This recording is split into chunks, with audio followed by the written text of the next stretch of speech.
बेटा। उठ जा नालायक, सुबह के 8 बजने को है। तुझे एग्जाम नहीं देना क्या? थोड़ी देर और सोने दीजिए ना पापा। तू उठता या फिर मैं तेरे ऊपर पानी फेंकूं? रोज गधों की तरह सोता रहता है, पेपर की कोई टेंशन ही नहीं है। और एक हमारा समय था जब हम पेपर में फेल होने के डर से रात भर पढ़ा करते थे, सो ही नहीं पाते थे। तो क्या आप उसका बदला मुझसे लेंगे? मैं 15 मिनट बाद उठ जाऊंगा, आप प्लीज जाइए, मुझे डिस्टर्ब मत कीजिए। इतना कहकर रौनक रजाई ढककर फिर से सो जाता है। तू ऐसा नहीं मानेगा, रुक मैं अभी पानी लेकर आता हूं। बस फिर क्या था, इतना कहकर वो भागते हुए बाथरूम में जाते हैं और पानी की एक बड़ी सी बाल्टी लाकर रौनक के ऊपर फेंक देते हैं। पानी पड़ते ही रौनक झट से उठ जाता है।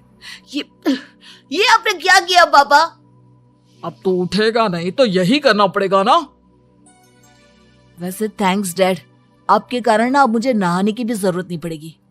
चलिए अब आप माँ से बोलकर मेरे कपड़े निकलवा दीजिए, तब तक मैं ब्रश कर लेता हूँ। वैसे कल ना आप एक काम और करना, नहलाने के साथ साथ मुझे ब्रश भी करवा देना।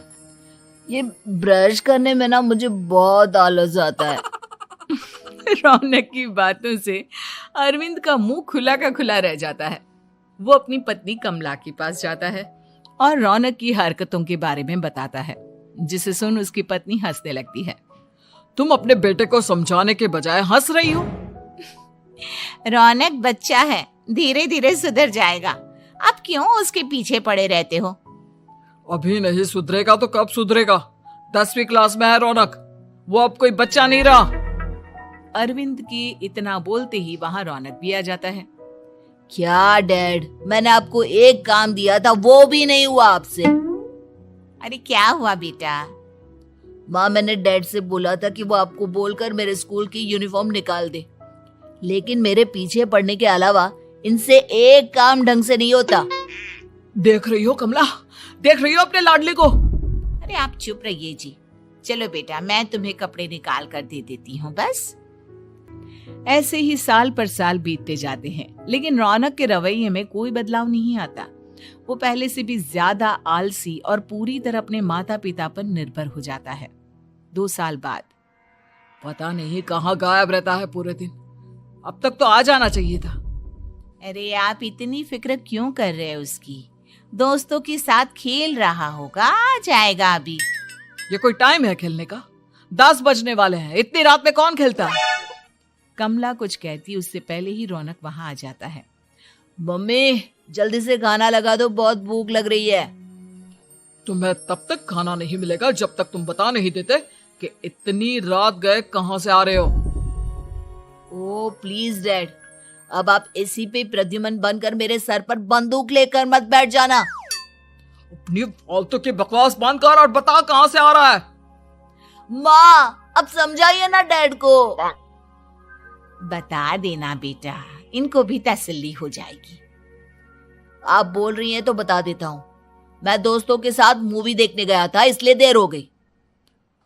तो इन सब चीजों में मेरे पैसे उड़ाता है? कभी 1 रुपया कमाने के बारे में सोचा है तूने? जब देखो हवा की तरह पैसे उड़ाता रहता है। माँ अब आप इन्हें चुप करा दीजिए, वरना ना मुझे गुस्सा आ जाएगा। अच्छा क्या कर लेगा? बता ना क्या कर लेगा तू? वैसे बात तो ठीक ही है, मैं कर ही क्या सकता हूँ, पैसे तो फिर भी मैं आपसे ही मांगूंगा ना। चलिए अब ये सब बात छोड़िए और मम्मी मेरे लिए खाना लगा दीजिए। अभी लगा देती हूँ बेटा। मैं बता रहा हूँ कमला, एक दिन ये ऐसे ही बिगड़ जाएगा। ओफो, आप क्यों इतना पीछे पड़े रहते हो मेरे बच्चे के? बात की बाद में देखेंगे, अभी आप शांति से उसे खाना खाने देंगे। अगले दिन डैडी मुझे 10,000 रुपए चाहिए। हाँ? अब इतने पैसे क्यों चाहिए तुझे? डैड आप बिना सवाल किए कभी पैसे नहीं दे सकते क्या? जब तक तू बताएगा नहीं तुझे पैसे भी नहीं मिलेंगे। अरे अब आप अपने बेटे को पैसे भी नहीं दे सकते? नालायक, तेरी उम्र के लोग नौकरी करते हैं और एक तू है जो नौकरी करने का नाम ही नहीं लेता कभी।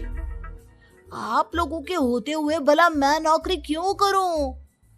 अरे हम कब तक पैसे देंगे तुझे? तुझे भी तो अपने पैरों पर खड़ा होना होगा ना। कौन सा उधार के पैरों पर खड़ा हूं? अपने ही तो पैरों पर खड़ा हूं मैं। इसी तरह रौनक दिन प्रतिदिन लापरवाह होता जाता है। उसकी लापरवाही को देखते हुए अरविंद और कमला अपने बेटे की शादी कराने का फैसला लेते हैं और 1 महीने के अंदर अंदर ही रौनक की शादी मेघा नाम की लड़की से करा देते हैं। शादी के कुछ दिन बाद, रौनक, मुझे एक अच्छी सी साड़ी चाहिए, आप ला दोगी ना? हाँ, क्यों नहीं। कितने तक की आती है साड़ी? यही करीब 5,000 तक की। तुम चिंता मत करो, मैं आज ही डैडी से पैसे मांगकर तुम्हारे लिए साड़ी ले आऊंगा। आप कब तक ऐसे ही अपने पापा से पैसे मांगते रहेंगी? कोई अच्छी सी नौकरी क्यों नहीं कर लेते आप? अरे डैड के होते हुए मुझे नौकरी करने की जरूरत ही क्या है? पर आप ऐसे कब तक उनसे पैसे मांगते रहेंगे? कुछ आपको अपने दम पर भी तो करना होगा ना। अब तुम भी बाकी लोगों की तरह मुझे ज्ञान देना शुरू मत कर देना। साड़ी चाहिए ना तुम्हें, मिल जाएगी बस। इतना कहकर रौनक अपने पिता से पैसे मांगने चला जाता है। डैडी, मुझे 5,000 रुपया चाहिए। अब 5,000 क्यों चाहिए तुझे? वो मेघा को साड़ी चाहिए थी। अरविंद आगे बिना कुछ कहे चुपचाप उसे पैसे निकाल कर दे देता है। कुछ दिन बाद, तुम्हें नहीं लगता कमला, रौनक हम पर पहले से भी ज्यादा डिपेंड हो गया है? मुझे तो अब उसके भविष्य की चिंता होने लगी है। कल को हमें कुछ हो गया तो वो क्या करेगा? काश तुमने पहले ये सोच लिया होता तो आज हमारा बेटा इतना लापरवाह नहीं होता। तब मुझे कहाँ पता था कि मेरा लाड़ प्यार उसे इतना बिगाड़ देगा कि वो इस हद तक लापरवाह बन जाएगा। कोई बात नहीं, अभी भी देर नहीं हुई। मुझे पता है उसे कैसे सुधारा जा सकता है। कैसे? अरविंद कुछ कहता उससे पहले रौनक वहां आ जाता है और पैसों के लिए हाथ फैलाने लगता है।